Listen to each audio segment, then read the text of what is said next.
বুথে এসে ভোট দিতে পারলেন না খোদ মুখ্যমন্ত্রীর ভাই। ভোটার লিস্ট থেকে বাদ গিয়েছে স্বপন বন্দ্যোপাধ্যায়ের নাম। লিস্টে নামের পাশে লেখা ডিলিটেড। 2022 সাল থেকে মধ্য হাওড়ার ভোটার স্বপন বন্দ্যোপাধ্যায়, তিনি আজকে ভোটার লিস্ট নিয়ে গিয়েছিলেন বুথ কেন্দ্রে।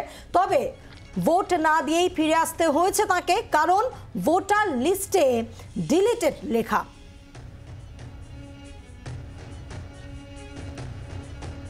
বুথে এসে ভোট দিতে পারলেন না মুখ্যমন্ত্রীর ভাই। ভোটার লিস্ট থেকে নাম বাদ গিয়েছে স্বপন বন্দ্যোপাধ্যায়ের। লিস্টের নামের পাশে লেখা ডিলিটেড। মধ্য হাওড়ার ভোটার 2022 সাল থেকে স্বপন বন্দ্যোপাধ্যায়, তবে আজ ভোট দিতে পারেননি তিনি। দেবব্রত ঘোষ আমাদের প্রতিনিধি রয়েছেন আমাদের সঙ্গে। দেবব্রত, এই হাওড়া কেন্দ্রের টিকিট না পাওয়ার জন্য একসময় খুব ঝরে পড়েছিল এই স্বপন বন্দ্যোপাধ্যায়ের গলায়, আজ ভোটই দিতে পারলেন না। দেখো, একেবারেই আজকে তিনি মধ্য হাওড়ার যে বুথে তিনি ভোটার সেখানে তিনি আসেন এবং তিনি ভোট দিতে পারেননি। এবং আমরা যেটুকু জানতে পারছি যে বাবুন ব্যানার্জি তিনি ভোটার লিস্ট দেখে কিন্তু তিনি কার্যত হতবাক হয়ে যান।